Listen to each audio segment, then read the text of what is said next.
Bismillahirrahmanirrahim. This is class 7 and the topic is If I Can Stop One Heart from Breaking. Emily Dickinson ने ये poem लिखी थी।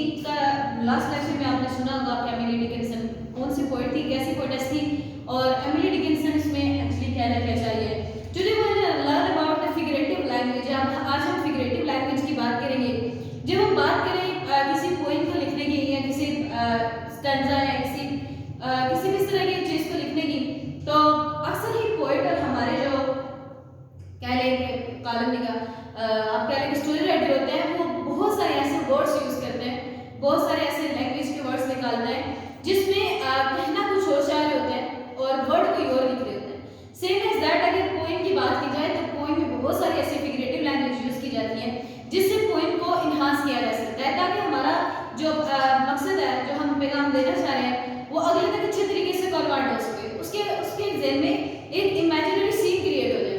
Actually में poet जो है वो अक्सर ये कोशिश करता है कि जब वो पोएम लिखे तो वो पोएम को इस अंदाज में लिखे और उसके पास कुछ ऐसी चीज़ें हों जिससे वो अपने रीडर्स को अट्रैक्ट कर सके, एनशांट कर सके और एनशांट करते हुए वो अपनी बनाई हुई दुनिया में उसको दोबारा रख सके। अपनी बनाई, जैसे आपने एक पोएम पढ़ी होगी तारे, उस पोएम में देखा जाए तो पोएट ने इतने अच्छे तरीके से सारा बैकग्राउंड और कंप्लीटली फिगरेटिव लैंग्वेज को यूज़ करके उसने एक पूरी सीन ड्रा की है जहाँ पे वो एक रीडर को लेकर जाता है। सेम एज दैट अगर बात की जाए if you can stop one heart from breaking, अले तो एमिली डिकिंसन भी किसी से इस मामले में कम नहीं है, उसने भी बहुत सारे सिमिलर्स यूज़ किए हैं। सेम एज दैट अगर इंग्लिश की बात की जाए तो figurative language we use different figures of speech to attract the readers. हम अपने रीडर्स को अट्रैक्ट करने के लिए पोएम में बहुत सारे ऐसे वर्ड्स यूज़ करते हैं। आपने अक्सर अपनी लाइफ में देखा होगा, अपने आम हालात ज़िंदगी में, कि आपकी मम्मा आपको अक्सर ही कहती हैं मेरा बेटा शेर जैसा है, उसके बाद रात की तरह से है या उसके सफ़ेद मोती जैसे चमकदार है। इन सारी चीज़ों में अगर देखा जाए तो किसी के बाल स्याह नहीं हो सकते, ठीक है, उसकी तरह स्याह हो सकते हैं।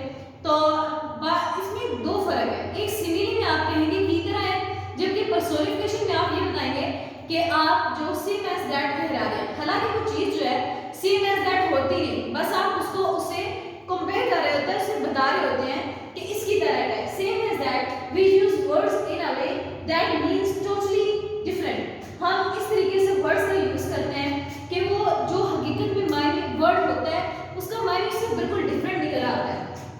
Simile is one of them and we use it with the word like. Simile को भी हम यूज करते हैं, लेकिन आपने इसको अक्सर लाइक से देखा होगा कि जब पोएम्स में लिखा जाता है तो लाइक का वर्ड बहुत ही ज़्यादा यूज किया जाता है।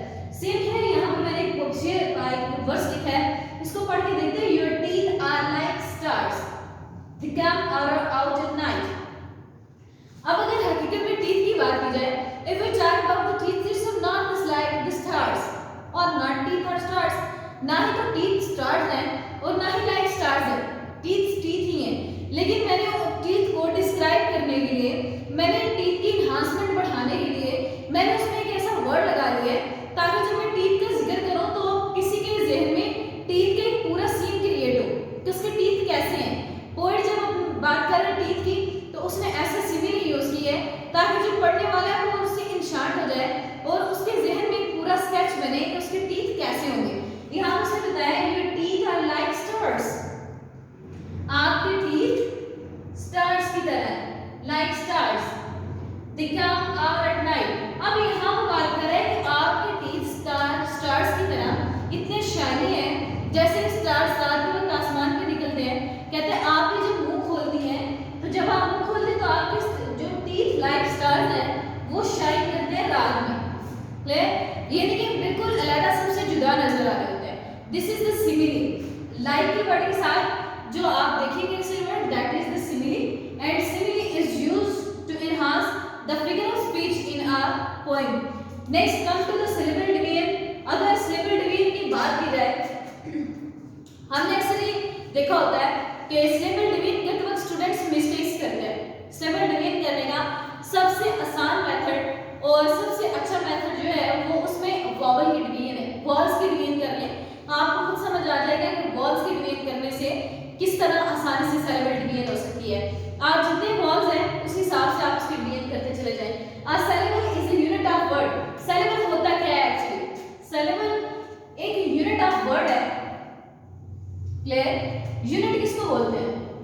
ठीक है, containing one wall, एक ऐसा यूनिट ऑफ वर्ड बना ले जिसमें एक वॉल जरूर हो। क्लियर? अगर किसी वर्ड में एक ही वॉल है तो means that it has only one syllable, अगर टू है तो टू syllable, थ्री है तो three syllable, etcetera. Same as that usually one or more consonant होते हैं। अगर एक syllable की बात की जाए तो एक syllable में एक वॉल का होना जरूरी है, जबकि कॉन्सोनेंट दो या दो से ज्यादा भी आ सकते हैं। क्लियर? कीप इन माइंड कि जब भी हम syllable की डिवीजन करते हैं तो इस बात को माइंड में रखा जाता है कि syllable की डिवीजन करते वक्त हमारे पास उसमें उस यूनिट में जैसे हम यूनिट को डिवाइड करेंगे उसमें एक वॉल का होना जरूरी है, बाकी हमारे पास कॉन्सोनेंट टू और मोर देन टू भी आ सकते हैं। Let's start from here.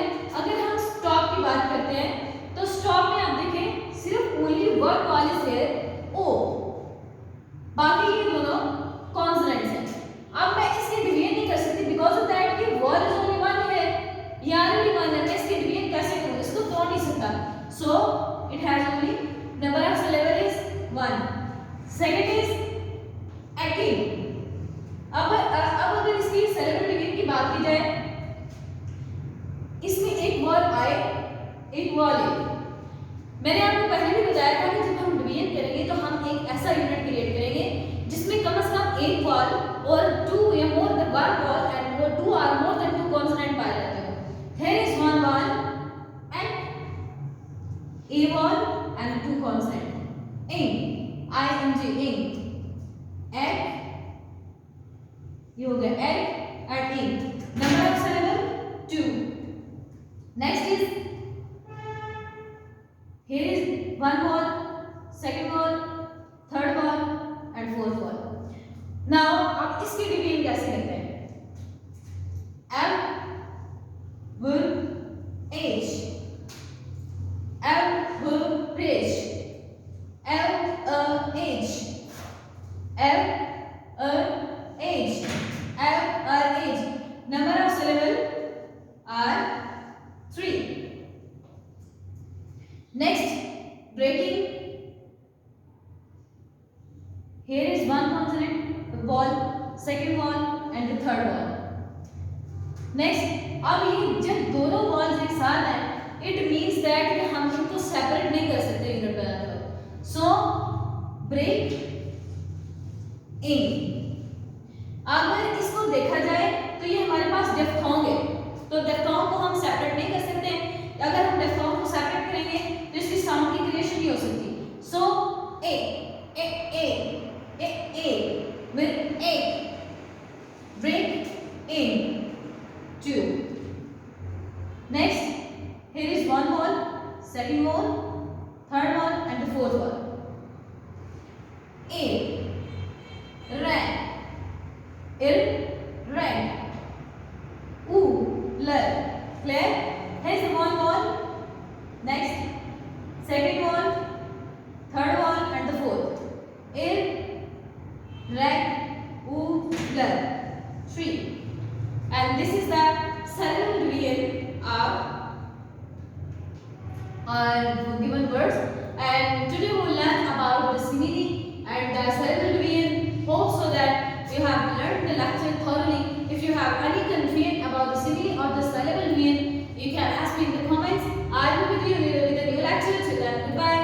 Allah Hafiz. Take care.